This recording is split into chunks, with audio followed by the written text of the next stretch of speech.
Son dos versículos del Antiguo Testamento. Uno se encuentra en el libro de Proverbios y otro en el libro de Deuteronomio.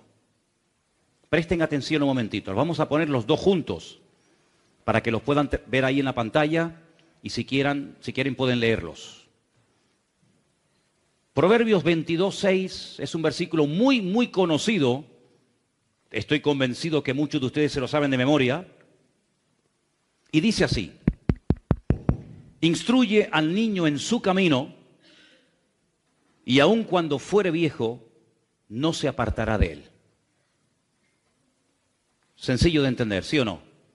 Instruye, enseña, orienta, guía al niño en su camino, y aun cuando fuere viejo, no se apartará de él. El otro texto es Deuteronomio 25, y dice así: y los oficiales hablarán al pueblo diciendo: ¿quién ha edificado casa nueva y no la ha estrenado?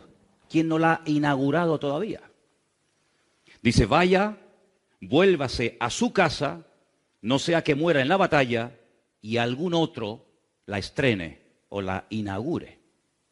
¿Por qué he escogido, antes de entrar en el tema de las buenas obras o de las buenas acciones, estos dos versículos que aparentemente no tienen nada que ver? Miren, la palabra instruir en hebreo es la palabra janoj. Y la palabra inaugurar o estrenar, como hemos leído en esta versión Reina Valera, es janajó. Es decir, que la raíz de la palabra instruir y la raíz de la palabra inaugurar o estrenar es exactamente la misma. Claro, uno se queda sorprendido porque uno dice, bueno, ¿y qué tiene que ver instruir con inaugurar o estrenar algo? En español como que no pega, ¿no? Como que son dos cosas totalmente opuestas. Pero la Biblia dice que hemos nacido de nuevo, ¿sí o no? Hemos nacido de nuevo. Es más, es un requisito fundamental para, dice la Biblia, entrar en el reino de los cielos. Dice, el que no nace de nuevo, otra versión dice, el que no nace otra vez, no puede entrar en el reino de los cielos. Luego, nosotros, todos los que estamos aquí reunidos y los que nos están viendo, todos hemos tenido un nacimiento físico. Todos hemos nacido de una mujer. Unos en un lugar, otros en otro lugar, otros en una edad, otros en otra edad. Pero todos tenemos en común que hemos nacido igual, de una mujer. Nadie ha venido a este mundo de una forma diferente. Pero ese nacimiento no es suficiente para poder disfrutar de la bendición de Dios en nuestra vida. Ese es un nacimiento que nos introduce en el planeta Tierra, en la realidad natural en la cual estamos viviendo hoy en día.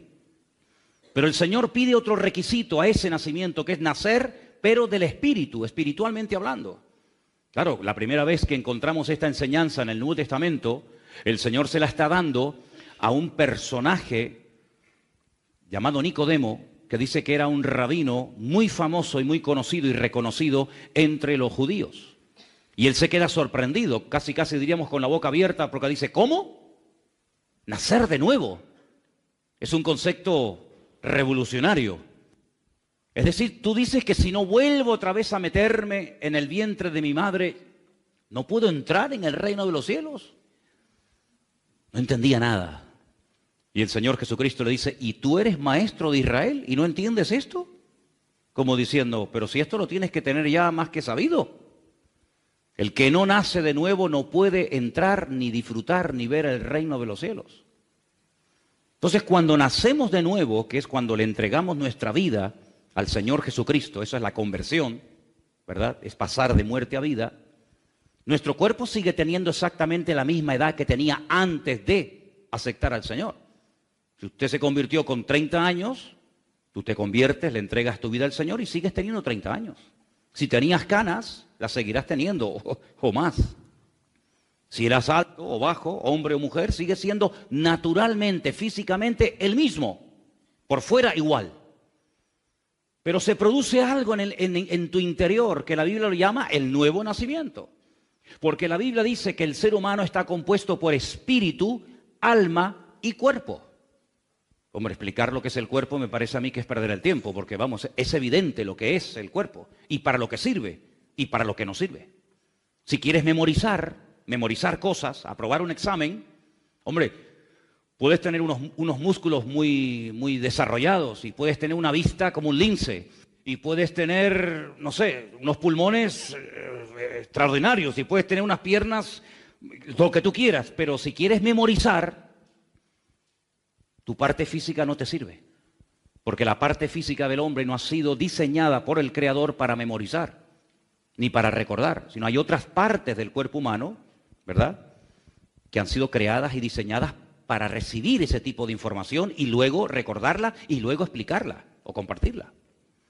Si quieres expresar una emoción, un sentimiento de tristeza, de gozo, de alegría, de desánimo, de derrota, de victoria, los ojos, los oídos, la boca, las manos no te sirven de nada.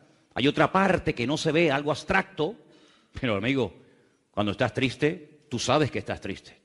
Y cuando estás animado, tú sabes que estás animado.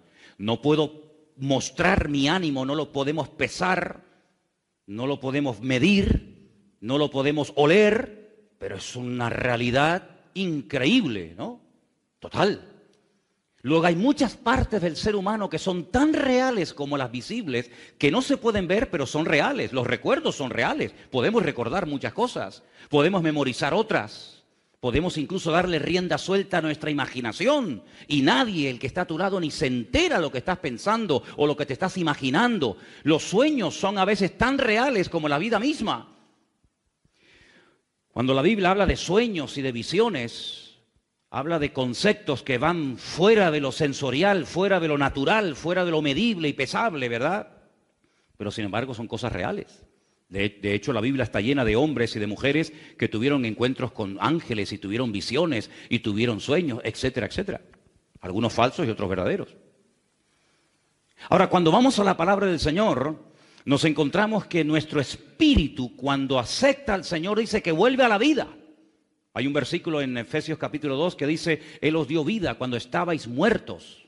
¿Cómo muertos? Sí, en vuestros delitos y pecados. Tú físicamente estabas vivo, comías, respirabas, viajabas, estudiabas, te graduabas, te casabas, te reproducías, etcétera. Pero espiritualmente hablando, hasta que no aceptas al Señor y naces de nuevo, estás muerto, espiritualmente hablando. Espiritualmente hablando. Cuando nuestro espíritu vuelve a la vida, se vuelve a conectar con el Creador, se vuelve a conectar con la fuente de la vida, ese espíritu está virgen, no sabe nada. Y entonces dice la Biblia que hay que inaugurarlo, hay que instruirlo. Entonces la palabra inaugurar, o como dice aquí la Reina Valera, estrenar, está directamente relacionada con la instrucción y con la enseñanza que a partir de ese momento yo voy a recibir. Por eso la palabra hijo en hebreo está tremendamente relacionada, tiene la misma raíz que cuando se construye un edificio. Porque en vez de construir un edificio de cemento, de arena, de piedras y de bloques, estoy construyendo una vida. ¿Y cómo construyo una vida? Con la enseñanza, con la instrucción, con la sabiduría y con todo el conocimiento que a lo largo de nuestra vida vamos a poder desarrollar para conocer mejor al Señor. El conocimiento que adquirimos a lo largo del tiempo no es para ser más salvo o menos salvo que fulano o mengano, no. Sino que el conocimiento me ayuda a conocer a mi Dios, a saber lo que le gusta y lo que no le gusta. Es como cuando te casas con una persona, puedes conocer mucho de él o de ella, pero realmente hasta que no convives, no te das cuenta realmente cómo es la realidad de esa persona. Cuando tú naces de nuevo, tú has conocido un aspecto de la naturaleza, de la esencia de Dios, como es el amor, como es la misericordia, pero poco más conoces.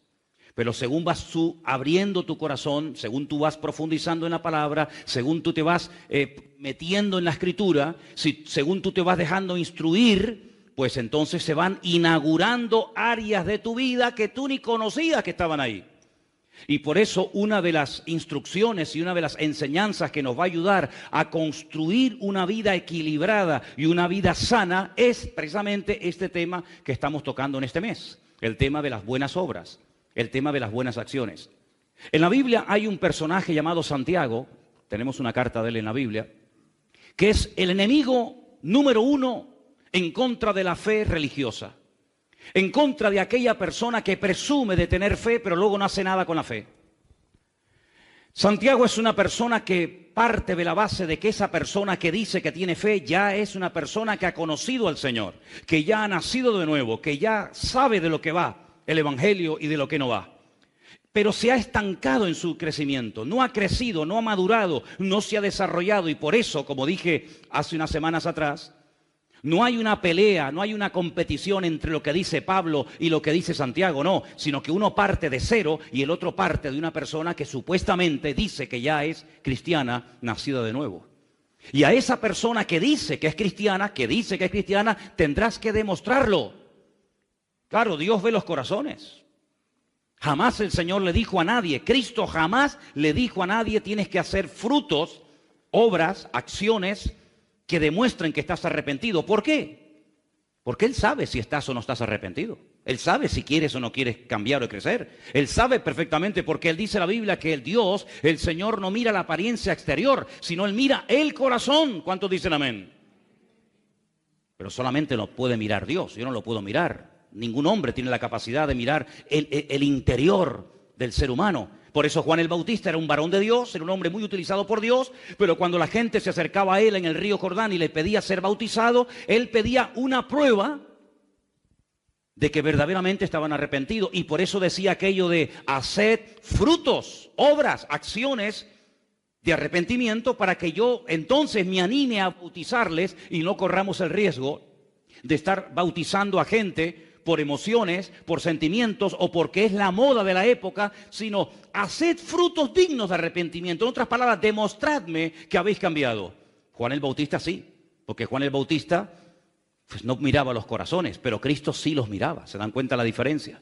Así que cuando vamos a la palabra nos encontramos que todos cuando nacemos somos niños. Todos somos niños en Cristo. Y dice la Biblia, instruyan a los niños. Instruyan a los recién convertidos. ¿Por qué? Porque es mucho más fácil instruir y enderezar un árbol cuando empieza a nacer que un árbol cuando ya tiene muchos años y es prácticamente imposible enderezarlo. Por eso qué importante es en la Biblia la enseñanza a los niños. Qué importante ministerio es en la iglesia cuando en este momento nosotros los adultos estamos aquí, pero en este momento hay hermanos o hermanas que están allí en las habitaciones enseñando a los niños pequeños la palabra del Señor. Los están instruyendo, los están enseñando la palabra para que cuando crezcan y sean mayores, pues tengan una base basada no en las emociones, no en caprichos ni en tonterías, sino en una fe que les va a permitir vivir una vida cristiana práctica, una vida cristiana con acciones y no simplemente basadas en teorías o en un conocimiento intelectual del Señor. Amén. Fijaros hasta qué punto Santiago es meticuloso en este tema, que para que la gente entienda que no es suficiente con creer, él menciona al diablo. Sí, él dice, los demonios, el diablo, es un creyente. Satanás no es un ateo. Satanás sabe que hay un Dios que existe. Sabe que hay un Dios creador. Satanás habló y conoció personalmente a Jesucristo. ¿Sí o no? Dice que en el desierto de Judea se le acercó y le dijo, ¿tú eres el Hijo de Dios? ¿Sí? Demuéstralo. Dile a estas piedras que se conviertan en pan. Pero el Señor no tenía que demostrarle nada al diablo ni a nadie, porque ya el Padre había dicho en el río Jordán, este es mi Hijo amado, punto. Si mi Padre, si el Señor, si la autoridad que está sobre mi vida, la palabra dice que yo soy su Hijo, yo no tengo que demostrarle a nadie, y menos al diablo, que soy su Hijo, porque ya el Señor lo ha dicho. Luego Satanás, dice la Biblia, que incluso cree y tiembla ante esa realidad, pero no cambia. Entonces Santiago dice que para verdaderamente vivir una vida cristiana victoriosa, uno tiene que creer, pero practicar lo que uno dice que cree. Y hay dos personajes que él menciona. Vamos a Santiago capítulo 2, por favor. Santiago capítulo 2, del versículo 21 en adelante, vais a ver que él menciona a dos personajes, un hombre y una mujer del Antiguo Testamento, para ponerlos como ejemplo de este tema tan interesante de fe y obras y fe. Versículo 21 dice, ¿no fue justificado por las obras Abraham nuestro padre? cuando ofreció a Isaac su hijo sobre el altar?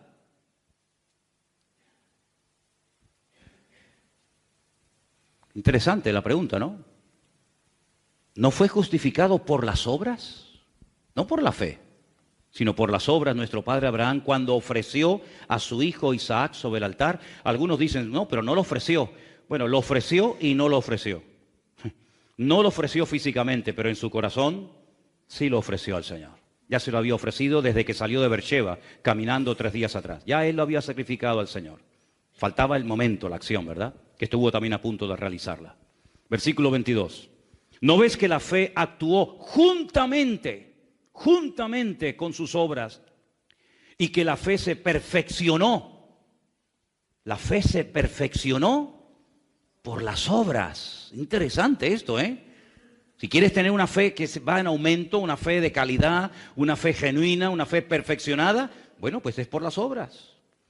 Y se cumplió la escritura que dice, Abraham creyó a Dios y le fue contado por justicia y fue llamado amigo de Dios. Bueno, realmente el término amigo de Dios no aparece en la Biblia, es amado de Dios, amado. Siempre han traducido amigo, pero realmente dice que es el amado de Dios. Pero bueno, vosotros veis pues que el hombre es justificado por las obras y no solamente por la fe.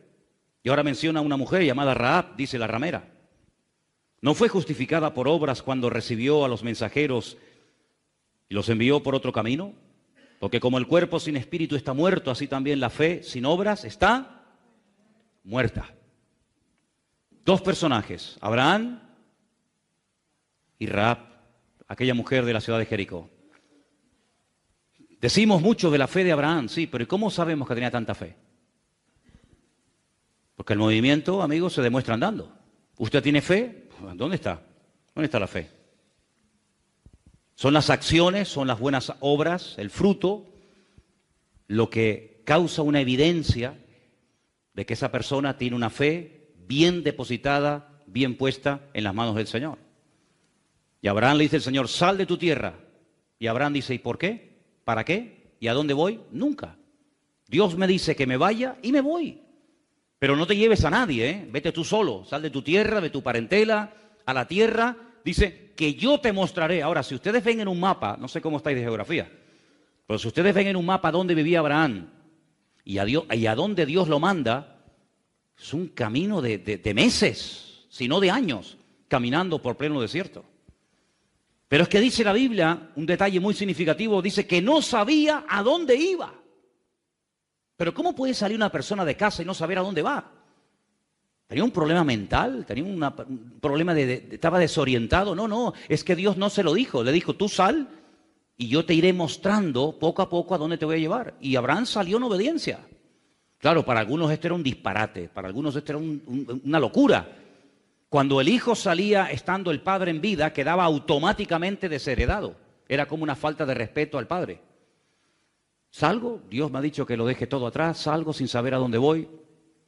Hay un momento en el que él le pide a Dios, tiene un anhelo de ser padre, se va enriqueciendo en el camino, va prosperando, va siendo bendecido, y él tenía la preocupación de que uno de sus criados, un tal Eliezer, su criado de confianza, quedara como heredero de toda su fortuna, y el Señor le dice, no te va a heredar Eliezer, no te preocupes, tú vas a ser padre de multitudes, sí, pero es un hombre que tiene 100 años, y su mujer tiene 90 y es estéril.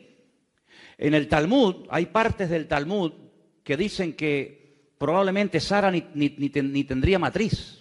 Es decir, más difícil todavía. Pero dice la Biblia que él le creyó a Dios.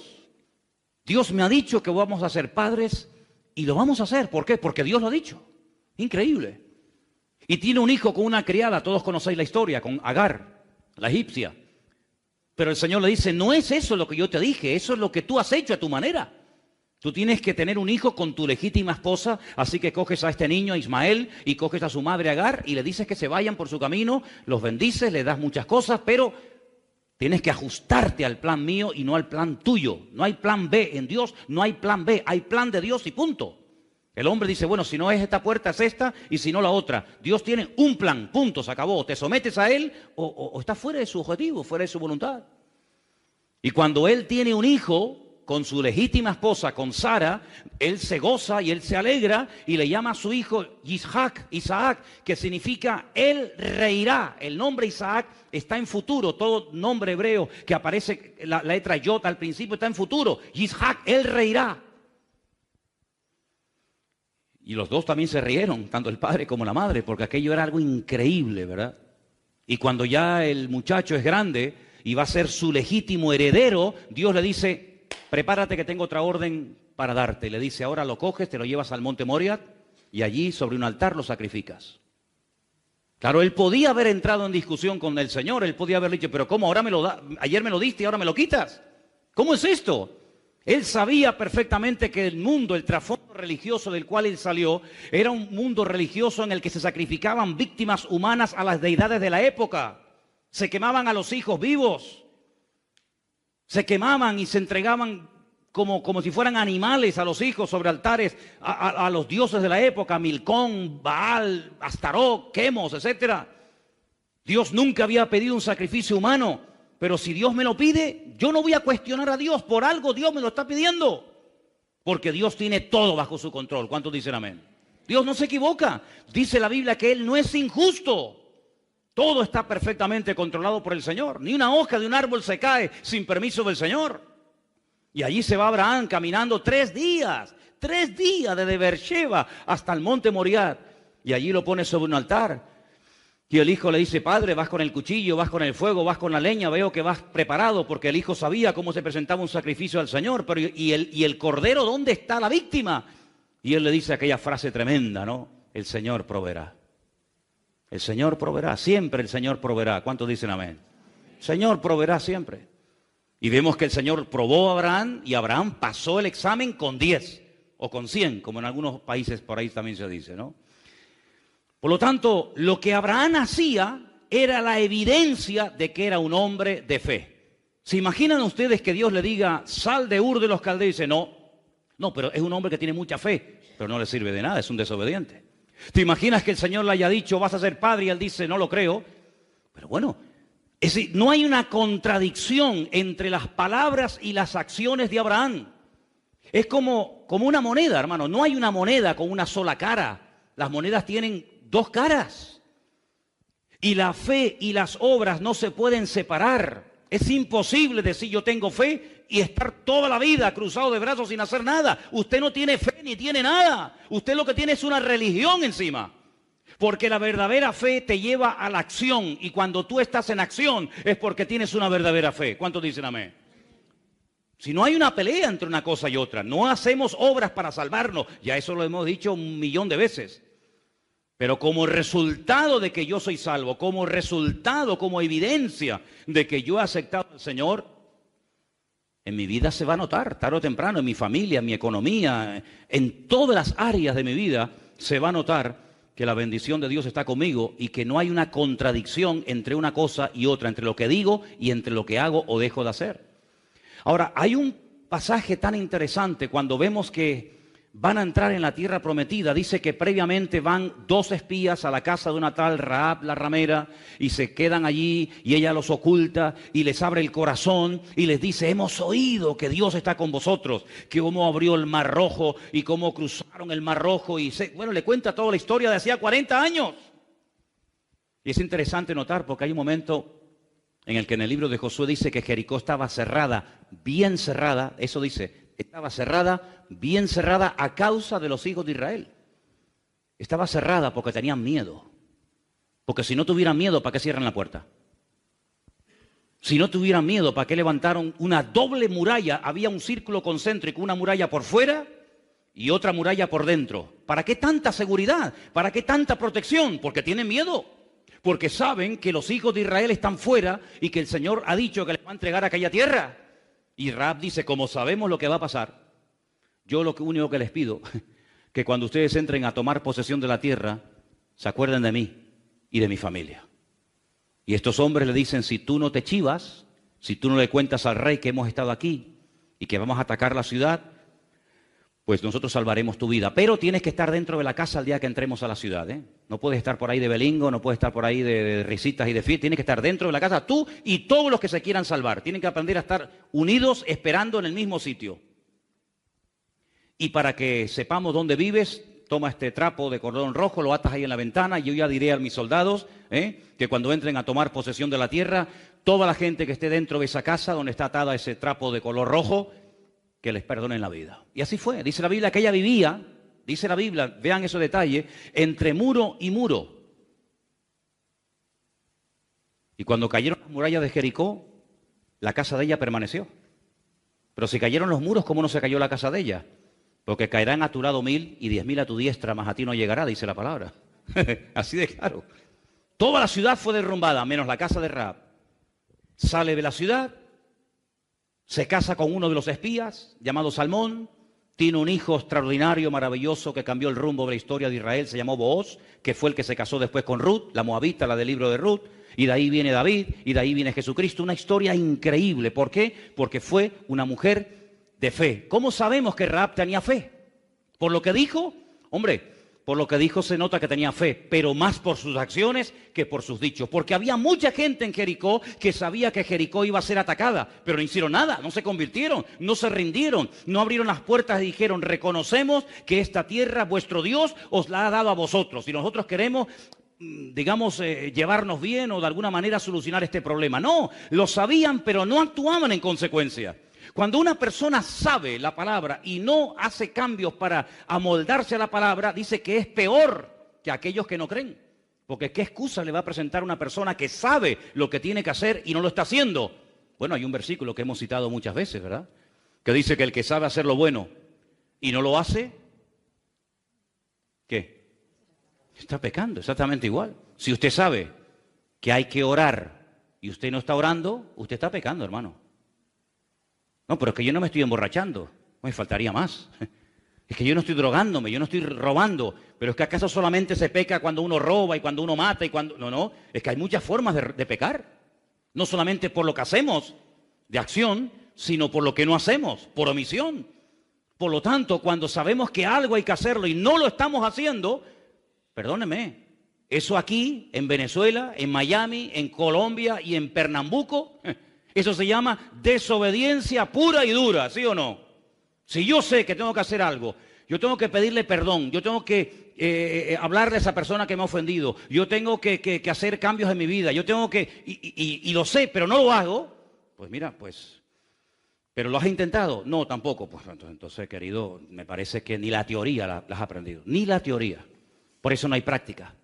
Entonces vemos que estos dos personajes, Abraham y Rahab, eran personas que por lo que hicieron, oye, era evidente que eran personas que tenían fe. Yo creo que uno de los seres creados que más fe tiene, no se escandalicen por lo que voy a decir, pero yo creo que uno de los seres creados que más fe tiene se llama Satanás. Porque no duda en ningún momento de la existencia de Dios. No duda en ningún momento que este libro es la palabra de Dios. No duda de que Cristo nació en Belén de Judea, murió en Jerusalén, resucitó al tercer día y está sentado a la diestra de Dios. Lo sabe perfectamente. Yo creo que incluso se sabe hasta la Biblia de memoria. Yo creo que el diablo sabe que el cielo y el infierno existen y que él algún día estará en el infierno.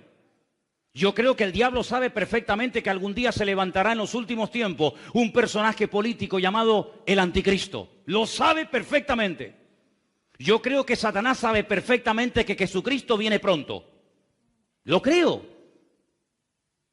Pero ¿sabes qué? Toda su creencia, todo su conocimiento, entre comillas, toda su fe, no le sirve absolutamente para nada. Porque jamás se va a arrepentir, jamás va a reconocer que desobedeció y pecó contra el Señor, sino que simplemente es una persona que tiene un conocimiento, pero ese conocimiento no le lleva a cambios en su vida. Y hermanos, la Biblia nos enseña que por sus frutos seremos conocidos.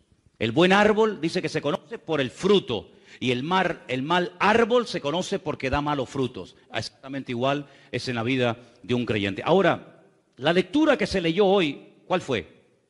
Éxodo 20. ¿Éxodo 20 de qué habla?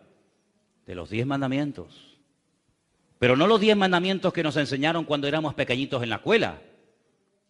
Porque yo estudié toda mi vida en colegios de curas, toda mi vida. En Venezuela, en los maristas. Creo que la calle donde estaba el colegio maristas era la avenida Francisco Miranda.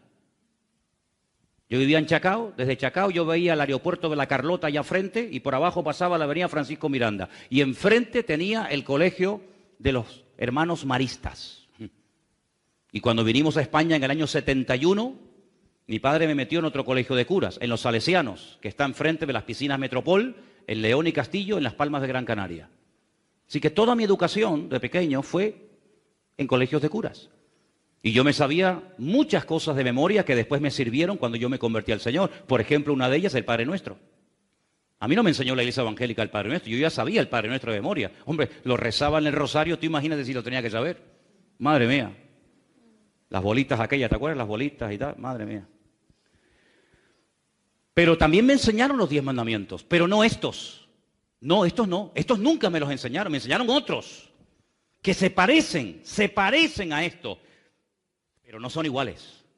Y eso fue lo que a mí me sorprendió la primera vez cuando yo abrí así, pum, al azar, pum, la Biblia y digo, ay, los 10 mandamientos, esto me suena. Y empecé a leerlo y me llevé una sorpresa tremenda porque me di cuenta que al principio de la lista, no a mitad ni al final, no, sino al principio de la lista, los mandamientos no coinciden literalmente con lo que a mí me habían enseñado.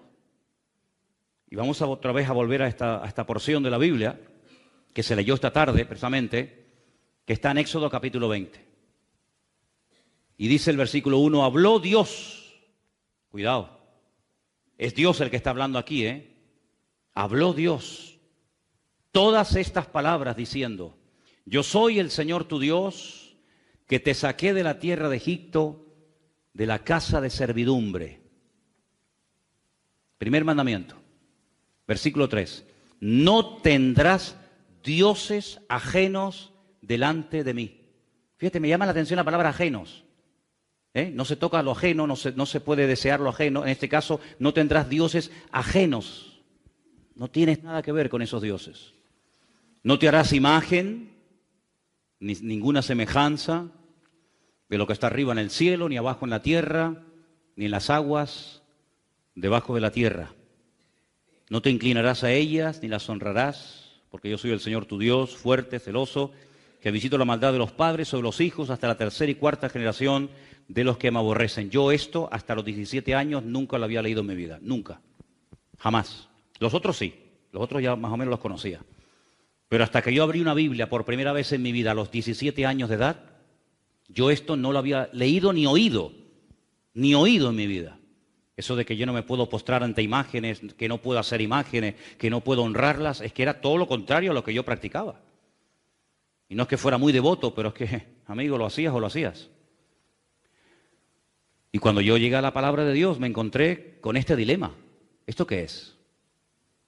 Pero claro, automáticamente me vino el pensamiento a la cabeza de que esto era algo que decía la Biblia de los evangélicos, de los protestantes, como se le llamaba en aquella época. Entonces mi madre tenía una Biblia en el cajón y como yo estaba todo el día abriendo cajones para ver si le podía sacar algo y venderlo por ahí o lo que fuera, pues abriendo los cajones me encontré un día un libro negro y ponía Santa Biblia, Nácar Colunga.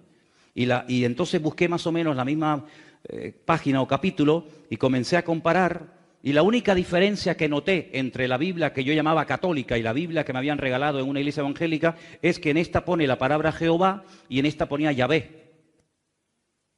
Digo, bueno, yo me llamo José Manuel, si usted me quiere llamar José, me puede llamar José o me puede llamar Manuel. Entonces aquí le llamarán Yahvé, aquí le llamarán Jehová, pero es el mismo, ¿no? Después, sinceramente no noté ninguna otra diferencia.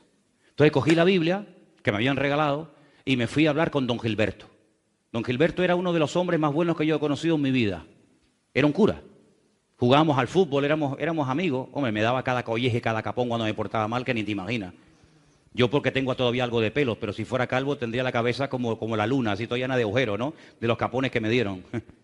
Y le dije, don Gilberto, el domingo estuve en una iglesia evangélica, yo hice así por si acaso me daba, y me regalaron esta Biblia y he leído los 10 mandamientos y veo que no coincide uno con otro. Y ahora estoy en un dilema, ¿qué hago?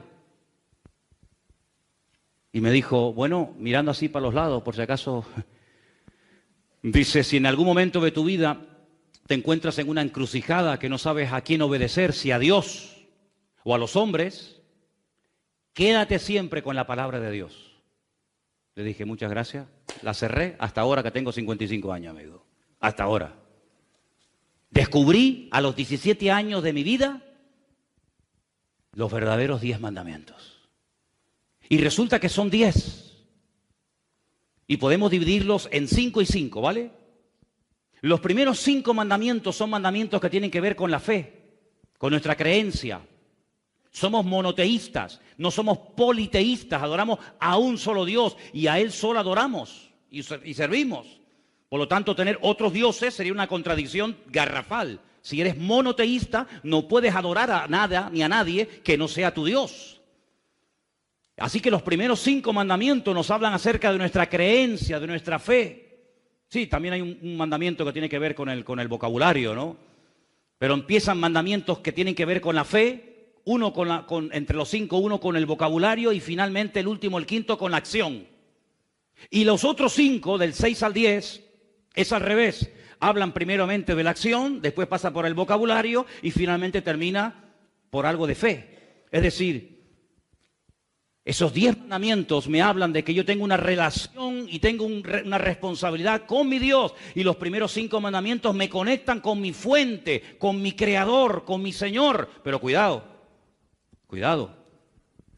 Yo no estoy viviendo en el cielo en este momento, yo estoy viviendo aquí en la tierra. Y los otros 5 mandamientos me conectan con la realidad en la cual vivimos hoy en día, con la dimensión en la cual vivimos, que es una dimensión material de espacio y de tiempo. Así de claro. Y los otros 5 mandamientos no hablan de mi relación con Dios, sino hablan de mi relación con los semejantes. Y por eso si un vecino o un hermano en Cristo tiene más que yo no puedo tener envidia ni codiciar lo que él tiene, sino tengo que gozarme en lo que Dios le ha dado a él. Y no puedo codiciar y no puedo anhelar lo que tiene el otro, ni robarlo, ni insultarlo, ni matarlo, porque unos me conectan con Dios y otros me conectan con los hombres. La fe, en cierto sentido, me ayuda a estar por encima de los problemas de la vida. Me eleva, los otros 5 me bajan. Y uno dice, pero esto es como una... No es ninguna contradicción, es la realidad de la vida. Pero si yo no cumplo los primeros 5 mandamientos, ¿cómo voy a poder cumplir luego con las acciones prácticas? Es imposible. ¿Cómo no se te van a ir los ojos? ¿Y cómo no vas a desear? ¿Y cómo no vas a envidiar? ¿Y cómo no vas a matar en tu corazón a otras personas? ¿En base a qué no haces lo malo? En base a los 5 primeros mandamientos que me dicen que mi Dios es mi cobertura, mi autoridad y mi Señor. Y por eso actúo en consecuencia. No porque soy una persona religiosa, sino porque entiendo que si yo me acerco a Dios, el Señor, tarde o temprano, me va a poner en una realidad donde tengo que demostrar, no con palabras, porque el mundo no ve las palabras, el mundo ve las acciones. En la iglesia se le da mucha importancia a lo que decimos. Por eso cuando alguien ora, ¿verdad? Cuando alguien predica, cuando alguien da testimonio, generalmente todo lo que se suele hacer en la iglesia tiene que ver con las palabras, generalmente. Si yo tomo un testimonio de un hermano o de una hermana ahora que quiere subir aquí a compartir un testimonio, son palabras. Sí, muy bien. La lectura que hemos tenido son palabras. Lo que hemos cantado son palabras con música. Lo que estoy haciendo ahora, bueno, estoy predicando, son palabras. Pero de la puerta para afuera, el mundo está harto de palabras. En el mundo el tema de las palabras ya no funciona. Ya la gente no le cree a nadie. Ya la gente no le cree a los políticos. Ya la gente ha perdido la fe en las palabras, porque han sido tantas veces engañados que ya la gente perdió la fe en las palabras. Ahora, allá afuera, podríamos decir que allá afuera, los otros 5 mandamientos del 6 al 10 me vienen de perla porque es la vida práctica. Y de la puerta para adentro es la vida, entre comillas, teórica, donde aquí todos somos buenos, pero donde hay que demostrar que somos buenos y creyentes, no es aquí adentro, sino es allá afuera. ¿Cuántos dicen amén? ¿Es así? Así de claro. Y por eso en los 10 mandamientos encontramos estas 2 caras de la moneda y encontramos cómo el Señor me permite acercarme a Él, pero acercarme a Él ¿para qué? ¿Para que me vaya bien en la vida? Bueno, sí, pero no solamente para que me vaya bien en la vida, sino para poder vivir en victoria bajo la presión en la que nos encontramos diariamente, unos más y otros menos, pero es la realidad en la cual vivimos nosotros hoy en día. La petición que les pedí el otro día referente al local, ¿os acordáis? ¿Sí o no? Eso es estar bajo presión. Eso es una presión sobre uno tremenda. Pero hoy tengo una noticia buenísima que compartirles. Que Dios tiene todo el control, que Él es nuestro pastor y que Él suplirá todo lo que nos haga falta y que no tiene más o menos poder por el número de las personas que somos o dejamos de ser, sino que Él está sentado en su trono y dice la Biblia, y nadie nos podrá hacer frente en todos los días de nuestra vida, porque como estuve, estaré y estaré contigo todos los días hasta el fin del mundo. En otras palabras, la realidad del mundo es tremenda, es presión, son tentaciones, son calumnias, son mentiras, son desánimo, es cansancio, es la edad, no sé qué, todo lo que tú quieras, pero la otra realidad nos dice que cuando ponemos nuestra fe y nuestra confianza en el Señor tiene todo bajo su control y podemos dormir en paz. Y claro, yo soy humano. ¿O no sabían que yo soy humano? Bueno, después les dejo que me toque un poquito, sin pasarse. Soy humano y a veces me entran miedos. Sí, sí. Bueno, leía estos días, estoy leyendo las cartas o los libros de Crónicas y dice que Josafat tuvo miedo. Yo digo, Señor, si Josafat tuvo miedo, ¿cómo no voy a tener miedo yo? Y David tuvo miedo y David dijo, me voy a vivir con los filisteos porque este hombre es tan malo que un día me va a terminar matando. Si David tuvo miedo, si el Señor estuvo triste hasta la muerte y pidió oración, ¿cómo no voy a estar yo en un momento determinado triste o preocupado o decir, Dios mío, ¿qué va a pasar? Y esto y lo otro. Pero gloria al Señor, que el Señor, aquel que dijo orar por mí y que estuvo triste, se metió en el huerto de Getsemaní, oró y cuando vinieron a buscarlo no salió corriendo como las ratas, sino dijo, yo soy, porque el Señor está fortalecido en la comunión con el Padre. Igual nos ocurre, exactamente igual a cada uno de nosotros. Pero el tener temor, el tener miedo, pero hombre, pero vamos a ver, pero si es que es lógico. Y además, en cierto sentido, el Señor en estas circunstancias y en otras, nos hace sentir nuestras debilidades, pero dice la Biblia, diga al débil, fuerte soy en el Señor. Así que yo creo, aunque tal vez no lo veamos claro y no lo entendamos ahora, que estamos a punto de ver el milagro más grande en nuestros 15 años de historia como iglesia. De verdad lo creo. De todas maneras, aquí en la esquina hay una plaza maravillosa que para hacer cultos al aire libre está de perlas, ¿eh? Ya fui a medirla, ya medí cuántas sillas caben. Pero quiero decir con esto, hermano, que todo está bajo el control del Señor. Y que no tenemos que tener miedo. Y me lo estoy predicando a mí mismo porque he tenido miedo. ¿Qué quieres que te diga? He tenido miedo. Pero el Señor le dice, no temas, yo estoy contigo. Yo te ayudo y yo te sustentaré siempre. Gloria a Dios, ¿verdad? Y bueno, es así. Ahora, lo que me llama mucho la atención de estos mandamientos, ¿cuántos aquí han leído alguna vez el libro de la historia de Robinson Crusoe? Yo creo que ha sido, después de la Biblia, el libro que más he leído en toda mi vida. Es una novela que se escribió en el año 1719. Como a mí me gusta tanto esto de la supervivencia, la aventura y subirme a árboles y cortar así el cuello de animales, y me gusta todo esto, pues el libro de Robinson Crusoe, que era así un tocho así de gordo, pero yo además lo tenía en cómics, lo tenía en dibujitos, yo era un enamorado de Robinson Crusoe. ¿Cómo se llamaba el esclavo? Viernes, sí señor. 28 años estuvo Robinson Crusoe, el barco naufragó, él llegó a la orilla, llegó a una isla de caníbales y el hombre estuvo allí 28 años. Y era un libro que a mí me volvía loco y lo terminaba de leer y volvía otra vez y cómo cazaba y cómo tal. Pero ¿saben qué, hermanos? Eso es una novela. La vida cristiana no es como la de Robinson Crusoe. La vida cristiana, el Señor tarde o temprano nos va a poner en contacto con la realidad. Y para que vean lo que les estoy hablando, lo real que es, ¿han leído alguna vez el pasaje del Señor en el monte de la transfiguración? ¿Sí o no? Yo solamente estuve una vez en ese monte. He ido muchas veces a Israel, ustedes lo saben, pero solamente una vez me dijeron, ¿te gustaría subir al monte Nebo? Digo, ¿y eso qué es? Dice, hombre, el monte Nebo es el monte de la transfiguración. Digo, qué bueno, vamos. Entonces cruzas todo el valle de Meguido. No sé, no les prometo nada, pero si podemos, subiremos ahora en febrero. No les prometo nada, pero vamos a ver si podemos ir. Y en ese monte, dice la Biblia que subió con 3 discípulos. ¿Quiénes eran? Los de siempre, ¿no? Los más cercanos. Claro, los más cercanos son los que mejor comían, los que más veían del Señor, lógico. Sí, el otro está allí en la... Pedro, Jacobo y Juan. ¿A quién vieron? Vieron a Elías. Vieron a Elías. Tú sabes que hasta el día de hoy, muchos rabinos judíos oran para que se les presente el profeta Elías. ¿Qué te parece, amigo? Tú sabes que la experiencia más grande que se puede tener dentro del judaísmo, o una de las experiencias más grandes que se puede tener dentro del judaísmo, es que el profeta Elías se te presente y te dé lecciones de Torá. Y una cosa de loco, ¿no? Pues ellos lo vieron. Y no lo vieron allí, vieron a Elías. Muchacho, Elías. ¿Y saben a quién vieron? A Moisés.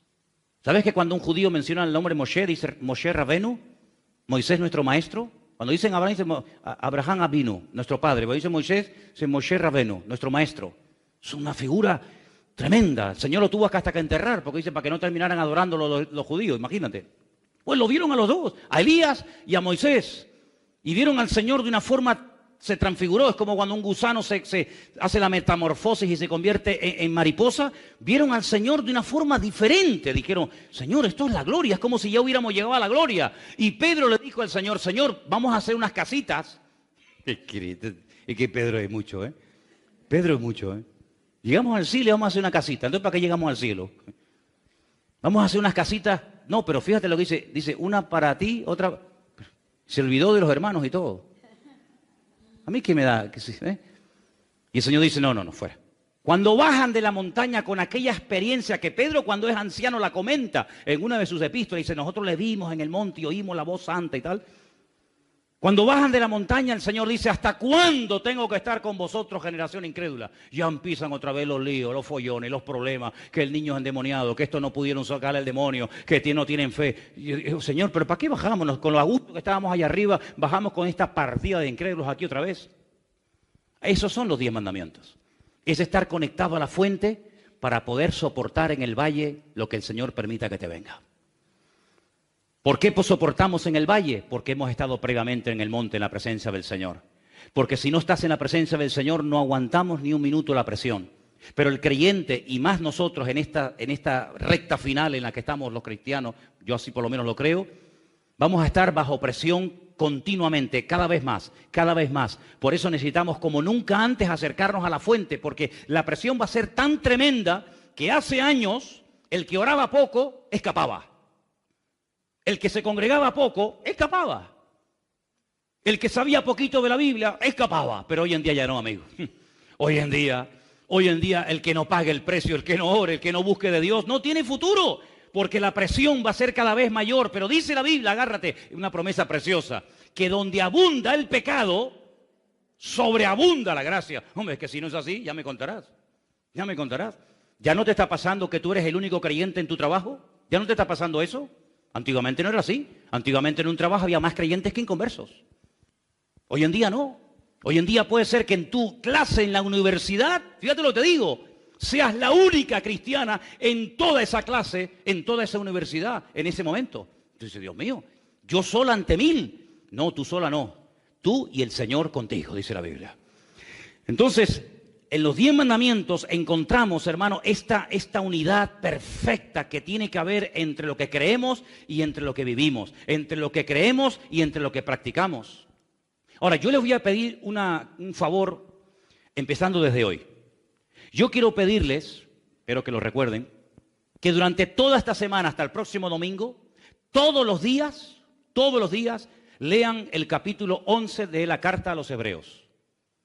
¿Lo haréis?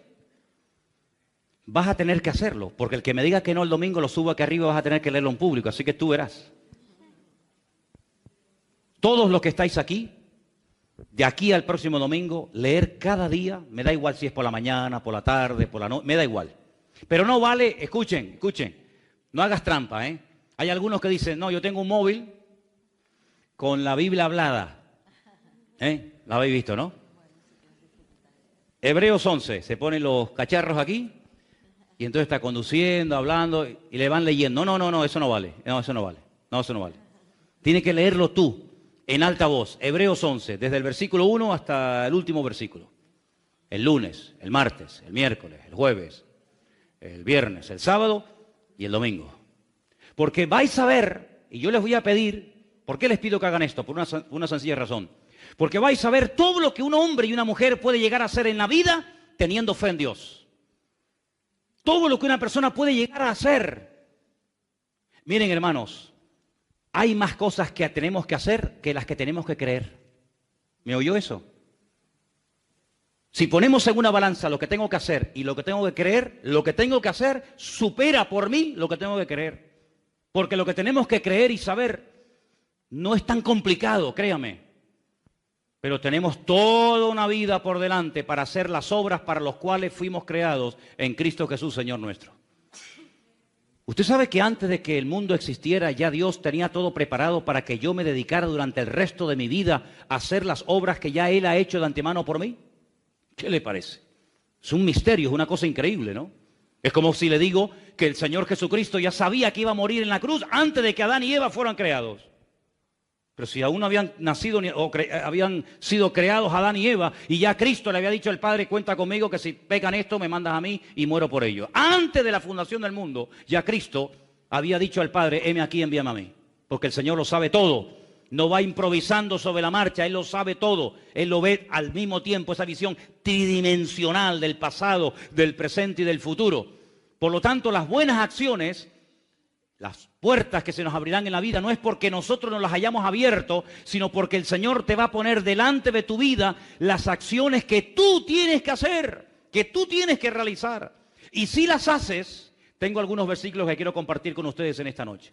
El primero está en Crónicas y lo vamos a leer. Está en Segunda de Crónicas, capítulo 15, versículo 7. Por favor, preste atención. Es un versículo precioso, ya Anderson lo leyó el día jueves aquí, pero yo quiero volver a leerlo porque sé que algunos de ustedes no estaban y es un versículo que deberíamos de hacer lo posible por aprenderlo de memoria. Repito, Segunda de Crónicas 15:7, por favor. Pero esforzaos vosotros y no desfallezcan vuestras manos, pues hay recompensa para vuestra obra. 15:7. 15:7.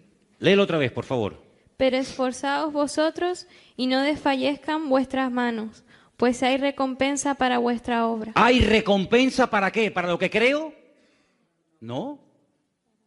¿Cuál es la recompensa de creer en Dios? Si yo creo en Dios y me convierto al Señor, ¿cuál es la recompensa de haber creído en Dios? ¿Cuál es? La salvación. Cree en el Señor Jesucristo y serás salvo. Ya está, ya ni más. ¿Sí o no? Creemos, nos salvamos. Hoy estarás conmigo en el paraíso, porque lo que has dicho es una evidencia de que tú crees en mí. Fíjate lo que le dice el ladrón en la cruz al Señor, ¿eh? El ladrón lo crucificaron a la misma hora que a Cristo, a las 7 de la mañana. Era el sacrificio de la mañana. Y el sacrificio de la tarde, la minjá, se hacía a las 3 de la tarde. Y entraba el día de reposo. Había que bajarlos de la cruz, porque eran tan religiosos, ¿eh? No les importaba crucificar a una persona, lo que les importaba era cumplir con el día de reposo. Increíble. Déjate de reposo, que estamos crucificando al Señor, pero tú estás más preocupado en que lleven el día de reposo que en el Señor Jesús que está colgado. Pero hay que cumplir con la religiosidad. Sabían que los tres iban a morir. El de la derecha, el de la izquierda y el Señor. Los tres iban a morir. Pero hay un momento que uno le dice, Señor, Señor, cuidado. La palabra Señor en hebreo es muy sagrada, ¿eh? Nosotros tenemos Señor con mayúscula y Señor con minúscula. Cuando llamamos al Señor, teóricamente estamos utilizando la mayúscula, ¿sí o no? Y Señor, ¿verdad? Pero en hebreo no hay eso en hebreo no hay mayúsculas y minúsculas, no existen mayúsculas y minúsculas en hebreo. Él se dirige al Señor con la palabra Adoní.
Adoní, Adonai.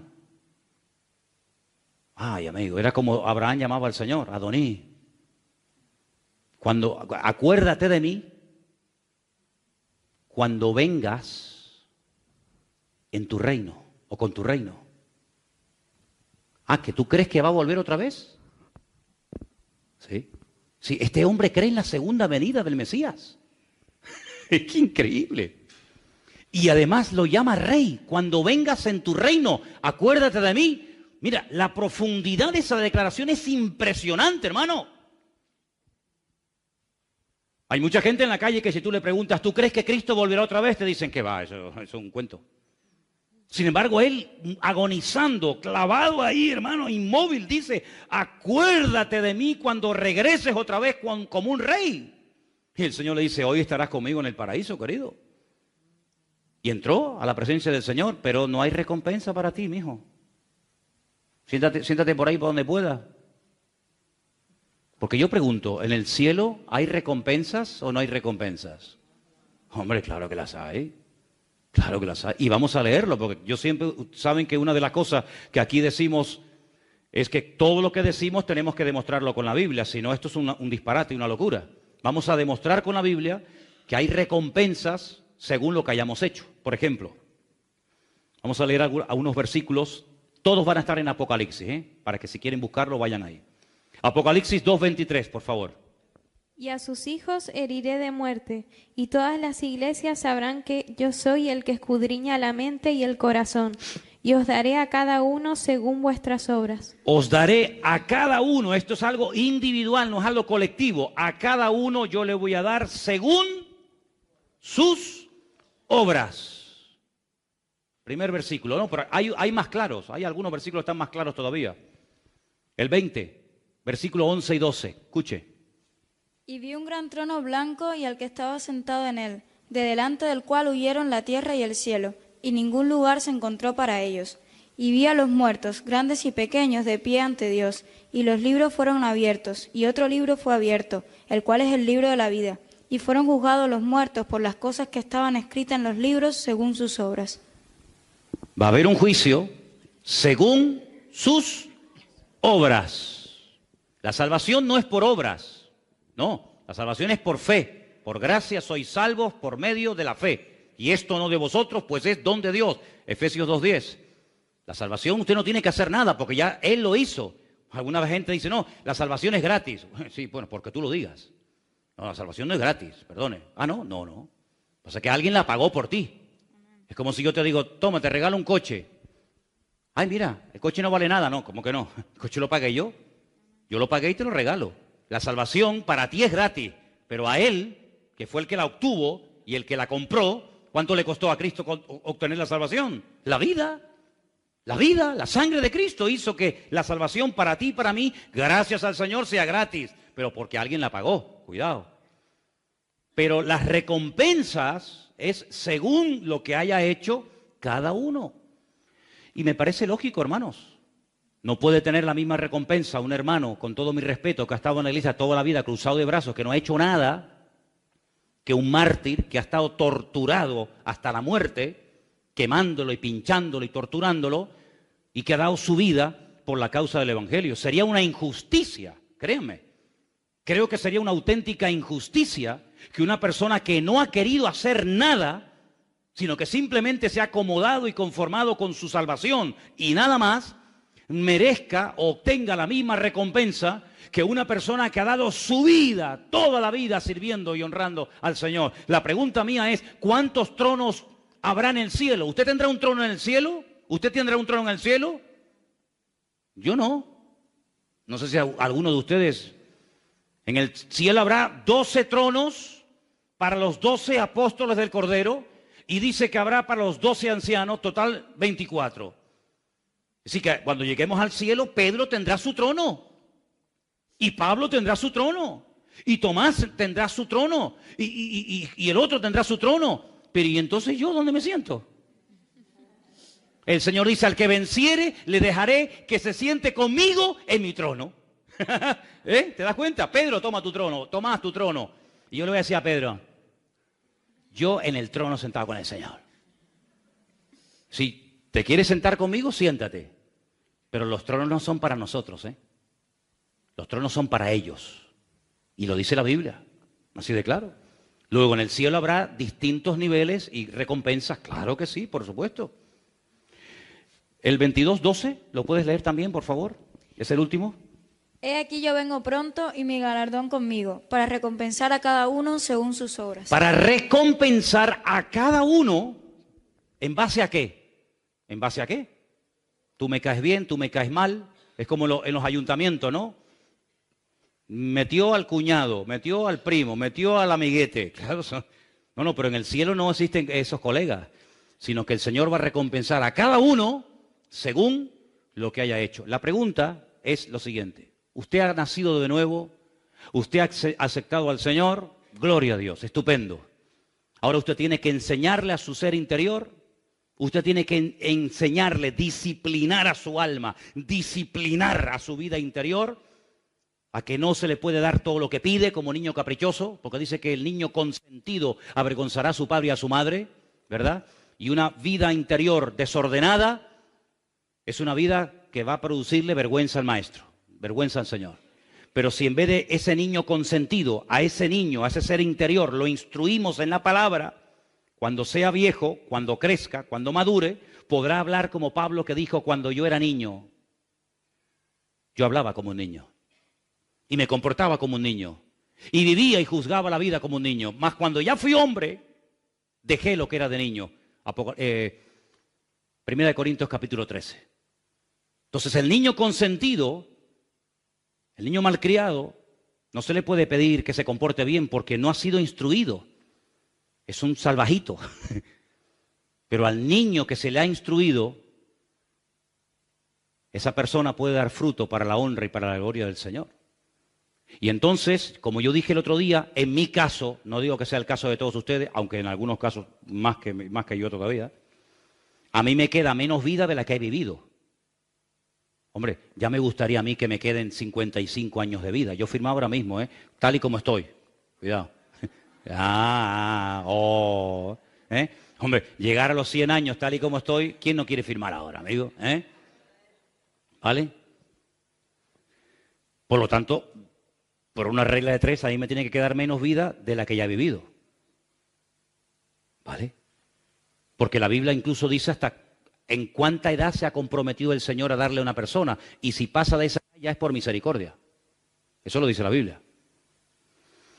Por lo tanto, si nos queda a muchos de nosotros menos de lo que hemos vivido, eso quiere decir de que nos queda menos tiempo para terminar de hacer la obra de los años que ya hemos vivido. Por lo tanto, hermano, hay que ponerse las pilas. Porque a lo mejor nos quedan un par de cortados a algunos de nosotros. Y yo quiero que el Señor me encuentre activo en su obra cuando Él venga a buscarme. Porque para mí es la mejor vida estar activo en las cosas del Señor. Ya no quedan Biblias, ¿no? ¿Quedan algunas? Hay que repartirlas hoy. Hay que repartirlas hoy, Margarita, porque nos queda poco tiempo. ¿Folletos quedan? No. Hay que comprar folletos, rápido. Chicos, hay que comprar folletos, rápido. Nos queda poco tiempo. Hermanos queridos, la fe sin obras está muerta. Entonces, quiero terminar diciendo una palabra para toda la iglesia en esta noche. Si usted y yo, con la edad que tenemos ahora mismo, estamos todavía vivos, es porque el Señor sabe que todavía lo que teníamos que haber hecho aún no lo hemos hecho. Cuando terminemos nuestra función en la tierra, el Señor dirá, buen siervo fiel, sobre lo poco has sido fiel, sobre lo mucho te pondré, entra en el gozo de tu Señor. Por lo tanto, ¿no te das cuenta de que la vida misma es una evidencia de que todavía queda camino por recorrer? ¿Te das cuenta cómo esa enfermedad no acabó contigo, ni aquel accidente tampoco, ni aquella operación tampoco? ¿Por qué? Porque todavía el Señor sabe que hay cosas que a mí me corresponde hacer, por las cuales Él me creó y me diseñó, y por las cuales Él todavía me da misericordia y me da tiempo. Pero hermanos, como decía el autor de la carta a los Hebreos, vamos a arrepentirnos de obras muertas. ¿Qué son obras muertas? Cosas que hemos comprado, cosas que hemos hecho, cosas que anhelamos, que no sirven para nada. Y si no sirven para nada, ¿para qué las haces? Por lo tanto, queridos hermanos, ¿Qué les parece si en esta noche le pedimos al Señor que nos ayude a poner nuestra To be free, so I'll cherish every moment, every day. For your love has lit my path in everywhere. In the tender touch of your hand, I find the strength to rise and stand. Through every trial, every tear we've shed, your love's been the shelter where I find my bed. For your love's been my anchor in life's stormy seas, a beacon of hope guiding me to be free. So I'll cherish every moment, every day. For your love has lit my path in every way. With gratitude in my soul, I'll sing this song. For the love we share is steadfast and strong. fe en práctica. Y vais a ver el próximo domingo, con la ayuda del Señor, porque vais a leer Hebreos 11 todos los días, ¿verdad? ¿Sí o no? Vais a leer Hebreos 11 todos los días, ¿verdad? ¿Sí? Ok. Pues vais a ver la cantidad de cosas que un hombre y una mujer pueden hacer cuando ponen la fe en práctica. Es increíble. Y el capítulo termina, les doy ahí un datito ahí como dato, dice, y si tuviera que hablar de lo que hizo David, de lo que hizo Barak, de lo que hizo Jefté, dice, bueno, el capítulo 11 de Hebreos sería un capítulo interminable, sería un capítulo enorme, porque hay muchas cosas que tú y yo podemos y debemos de hacer con la fe que el Señor nos ha dado. Cierra tus ojos y oramos al Señor en esta noche. Ahí donde estás. Aleluya. Cierra tus ojos y dile, Señor, Señor, Señor. Hay tanto camino por recorrer. Aquel le dijo una vez al Señor,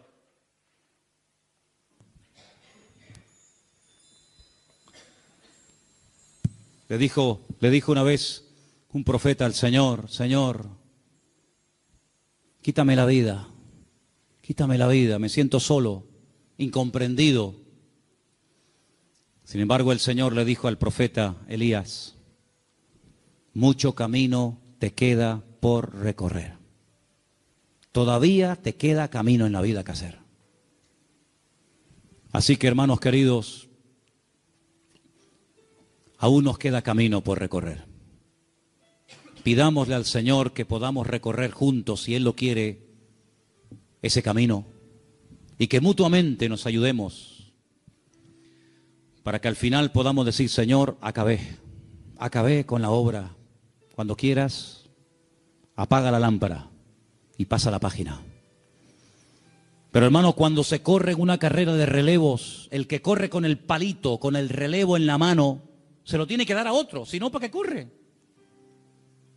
Yo ya he hecho mi parte, ahora le paso el relevo a otro, y ese otro a otro, y ese otro a otro, y ese testigo se viene pasando de generación en generación desde que nació la iglesia del Señor. Desde que comenzó a predicarse el Evangelio de la Gracia, generación tras generación ha ido pasando el testigo y la responsabilidad del Evangelio a la siguiente generación. Pero ¿quién sabe si en este momento somos una de las últimas o la última generación de creyentes sobre este planeta Tierra? Amados, pidámosle al Señor correr con paciencia la carrera que tenemos por delante, despojándonos de todo peso, del pecado que nos asedia, y pidiéndole al Señor gracia y fortaleza para que podamos con su ayuda y con su bendición terminar la carrera con la bendición de Dios. Aleluya. Te damos gracias en esta noche por tu bendita palabra, Señor. Te damos gracias, Señor, porque sabemos que tú cuentas con nosotros.